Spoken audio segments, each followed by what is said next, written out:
Hello guys, welcome to my mini blog. हजुरहरूलाई मेरो mini ब्लगमा स्वागत छ। अनि हजुरहरूको के छ?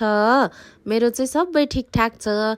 आज चाहिँ साथीहरू म बिहानै उठेर आफू नुहाई गरेर अनि मैले मेरो फेरि बाबुलाई कपाल काट्न लगेँ कि अनि त्यसपछि कपाल काट्न लगेर बाबुको कपाल कटाइ हुँदैछ। म चाहिँ यहाँ बसिरहेको छु।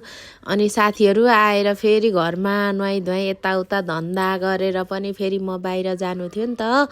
अनि त्यसपछि म आज बाहिर गएँ। अनि म चाहिँ बाहिर मेरो साथीहरूसँग यसरी हिँडिरहेको छु मेरो साथीसँग।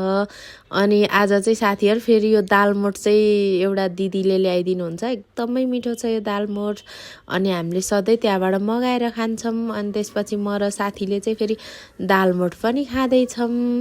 अनि यो दालमोठ चाहिँ कस्तो मिठो भएको थियो। अनि दुईजना मिठो छ भन्दै खाइरहेछौँ कि। अनि त्यसपछि हामी चाहिँ यता गफसफ गर्दै खाइरहेछौँ। अनि त्यसपछि फेरि घरमा आएर हामीले चाहिँ खाजा खाँदैछौँ। अनि दुईजनाले आजको खाजा खाँदैछौँ दिउँसोको। अनि त्यसपछि फेरि परतिर जानुपर्ने थियो नि त म। अनि त्यसपछि जाँदा हेर्न पसल गएको थिएँ। अनि साथीको नानीहरूले मलाई यो चाहियो त्यो चाहियो भनिरहेछ कि दुईजना हेर्नुहोस् न।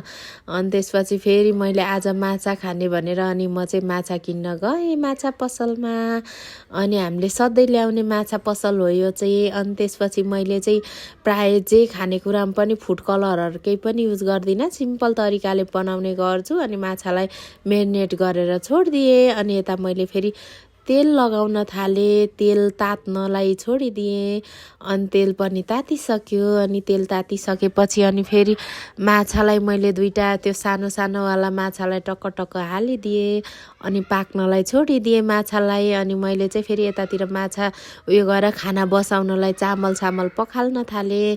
अनि फेरि त्यो माछाको रस बनाउनलाई मैले चाहिँ लसुनहरू हेर्न केलाउँदैछु। खास्राक खुस्रुक गरेर लसुन केलाउँदैछु म चाहिँ यतातिर। अनि त्यसपछि मैले लसुनहरू पनि केलाइसकेँ। अनि माछा पनि पकाउन छोडिदिएँ। माछा पाक्दैछ निकालेर राख्दैछु।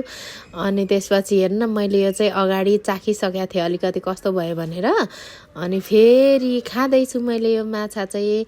अनि माछा चाहिँ देख्दा यस्तो भए पनि एकदमै मिठो भएको छ। किनभने फुड कलरहरू सबै खानेकुरामा म चाहिँ कुनैमा पनि युज गर्दिनँ कि फुड कलरहरू। अनि मेरो बाबुलाई हेर्न उयो गरेको त तातो भयो भनेर बिस्तारै छुट्याएर खाँदैछ कि ऊ आफैले। अनि उसलाई पनि मैले आफै खाओस् न भनेर छोडिदिइरहेको छु कि। अनि त्यसपछि आजको मेरो मिनी ब्लग यति नै।